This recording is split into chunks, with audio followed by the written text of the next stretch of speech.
कहानी की शुरुआत बिली नाम के एक विज़र्ड से होती है जो अपने बेस्ट फ्रेंड सोक्रेटिस लायन के साथ मस्ती कर रहा होता है। तभी वहाँ पर उसे हैना पोप मिलता है। इसे वहाँ पर वो छड़ी की मदद से गोल्फ की तरह खेलने लगता है। तभी वहाँ पर उसकी वाइफ बोनी आती है। वो उसे कहती है कि वो पानी लेने के लिए जाने वाला था, पर वो यहाँ पर टाइम पास करने में लगा हुआ है। वहाँ पर जंगल की क्वीन हाथी भी उनके पास आती है। हाथी कहता है कि इस साल उनकी नदियों में पानी नहीं आया है, जबकि हर साल इस समय तक उनके नदियों में पानी आया करता था। पर पता नहीं इस साल क्या हुआ। यहाँ से सीन शिफ्ट होता है और हम चार्ल्स नाम के एक चिकन को देखते हैं जो अब कुछ ही समय में डिनर में तब्दील होने वाला है। पर वो किसी न किसी तरीके से अपने आप को छुड़ाकर वहाँ से भाग जाता है। वो वहाँ पर शिप से कूदकर एक छोटे से बोट में आ जाता है, जहाँ पर उसे कुछ और एनिमल्स भी वहाँ पर उसे बोट में मिलते हैं। उन सारे एनिमल्स को इंसान की वजह से अपने घर को छोड़कर भागना पड़ा है। वो ऐसी जगह की तलाश में है जहाँ पर अभी इंसान न हो। उनमें से एक बूढ़ा टर्टल भी होता है। टर्टल कहता है कि माइग्रेट करने वाले बर्ड से उन्हें पता चला है कि यहाँ से कुछ दूर सवेरा नाम का एक जगह है जहाँ पर इंसान नहीं है। चार्ल्स उनसे कहता है कि वो इन सबको वहाँ पर ले जाने में उनकी मदद करेगी। इधर सेवेना की क्वीन सबसे कह रही होती है कि उनके पास अब खाने का स्टॉक भी खत्म होने वाला है और पानी के छोटे छोटे तालाब भी अब सूखने लगे हैं। अगर ऐसी ही हालत रहे तो उन्हें सरवाइव करने में मुश्किल होगी। चार्ल्स और उनकी टीम सेवेना की खोज करते हुए उनके करीब पहुंच जाते हैं। बिली अब पानी की तलाश में आगे बढ़ रहा होता है। वहाँ पर कुछ दूर बफेलो और राइनो का एक ग्रुप पहले पानी पीने की कोशिश में है। उनकी तरफ ध्यान न देते हुए बिली उनके दरमियान से जाता है और अपने लिए पानी लेने की कोशिश करता है। बिली देखता है कि राइनो और बफेलो उनकी तरफ घूर घूर कर गुस्से में देख रहे होते हैं। इधर बिली का बेटा जूनियर अपने डैड की बहुत ही तारीफ कर रहा होता है अपने दोस्तों के सामने। तभी वहाँ पर देखते हैं कि बिली पानी को लेकर भाग रहा होता है और बिली के पीछे बफेलो का एक ग्रुप पड़ा हुआ है। जूनियर ये देखकर काफी खुश होता है कि उनका डैड काफी बहादुर है और उनके लिए वो पानी ले आ रहा है, पर उन बफेलो की वजह से उनका सारा पानी वहाँ पर गिर जाता है। जूनियर के दोस्त उनका मजाक उड़ाते हैं। जूनियर बहुत ही उदास होता है। उसे मनाने के लिए उसका डैड बिली वहाँ पर आ जाता है। जूनियर बहुत ही गुस्से में होता है।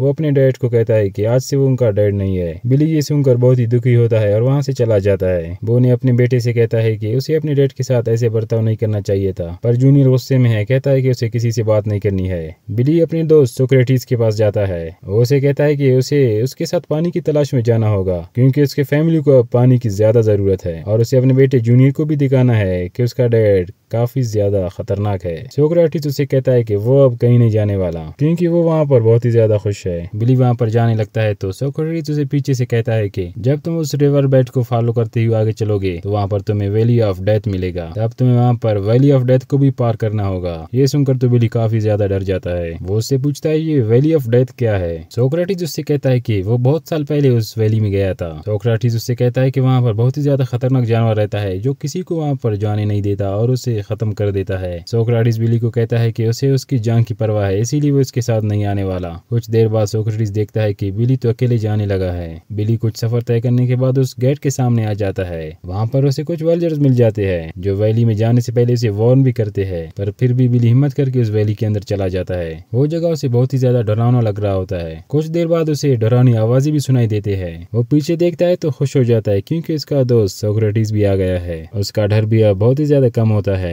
वो लोग जल्दी से भागकर उस वैली को पार करने लगते हैं, पर कुछ देर बाद बिली को वहाँ पर काला तेंदुआ दिखाई देता है जो उसकी तरफ बढ़ रहा होता है। पर बिली अचानक देखता है तो तेंदुआ वहाँ से भागने लगता है। बिली अपने पीछे देखता है तो वहाँ पर बहुत ही बड़ा पोलर बियर है जिसकी वजह से वो तेंदुआ भागा था। सोक्रेटिस भी वहाँ आता है। वो वहाँ पर चार्ल्स और उसकी टीम से भी मिलते हैं। रात को वो सब वहाँ पर आराम करने लगते हैं। सोक्रेटिस बिली को कहता है कि वो कई साल पहले अपने भाई के साथ यहाँ आया था, पर अचानक से किसी ने उसके भाई को मार दिया था। उसने उस दिन वहाँ पर कुछ अलग किस्म के क्रीचर को देखा था जिसे इंसान कहते हैं। वहाँ पर चार्ल्स सुबह सबको उठाता है, लेकिन पोलर बियर कहता है कि मैं आगे नहीं जाने वाला क्योंकि वो बहुत ही ज्यादा थक चुका है। चार्ल्स अपने दो दोस्त टोबी और स्माइली को बिली के साथ भेजता है पानी ढूंढने के लिए। चार्ल्स अब इस वक्त दोनों टर्टल के साथ उस पोलर बियर के साथ रहने वाला है। अब वो चारों वहाँ से आगे बढ़ने लगते हैं और वो बहुत जल्द उस वैली के अंत तक पहुँच जाते हैं। उन सबको वहाँ पर एक बहुत बड़ा सा डैम दिखाई देता है। इसी डैम की वजह से उनकी नदियों का पानी रुका हुआ है। वो सब छुपते हुए उस डैम के ऊपर जाते हैं। वो सब देखते हैं कि नदी का सारा पानी यहाँ पर किसी ने कैद करके रखा हुआ है। वहाँ पर डैम के सामने एक होटल भी बना हुआ है जहाँ पर बहुत सारे लोग क्लाइमेट चेंज की मीटिंग अटेंड करने वाले हैं। वहाँ पर होटल का मालिक अपने मंकी से वहाँ पर उनको वेलकम करने लगता है। वहाँ पर बिली का टीम वाटर बोट के जरिए उस होटल तक पहुँचने लगता है। वो सब होटल के अंदर जाकर मस्ती करने लगते हैं। बिली और सोक्रेटिस वहाँ के कॉन्फ्रेंस रूम में चले जाते हैं, जिसे देखकर वहाँ के सारे लोग डर जाते हैं। वो सारे जल्दी से होटल के मालिक को कॉल करते हैं। होटल का मालिक वहाँ पर एक हंटर को बुला लेता है। हंटर अपनी बंदूक लेकर वहाँ आता है और बिली को शूट करने लगता है। बिली उससे बचने के लिए वहाँ के पूल में गिर जाता है।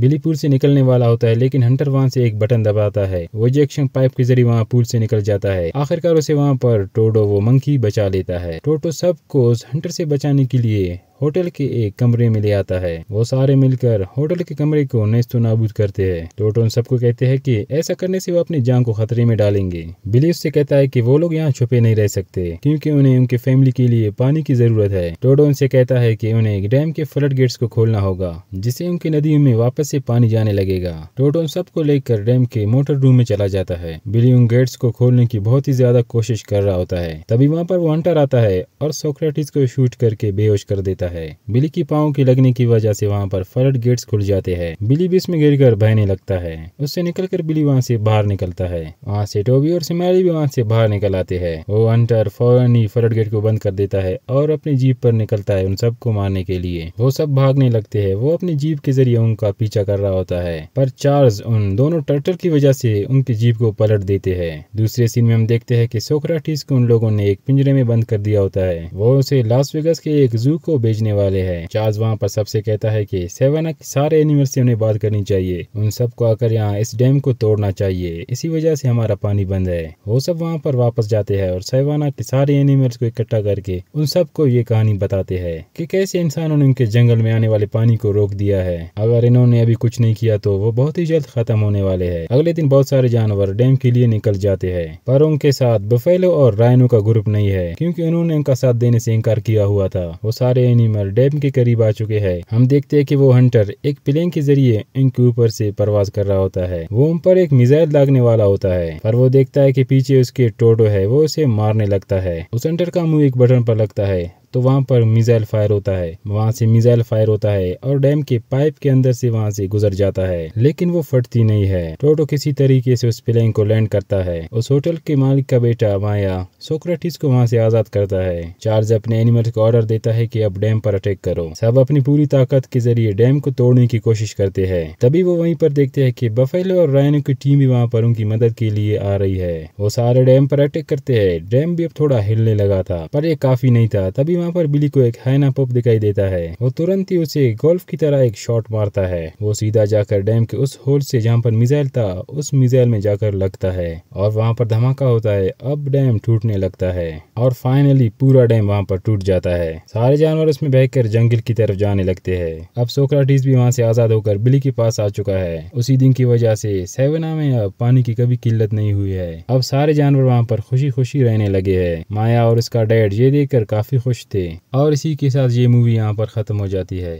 उम्मीद करते हैं ये मूवी आप लोगों को पसंद आया होगा, तो हमारे चैनल को सब्सक्राइब ज़रूर करें। तब तक के लिए बाय बाय।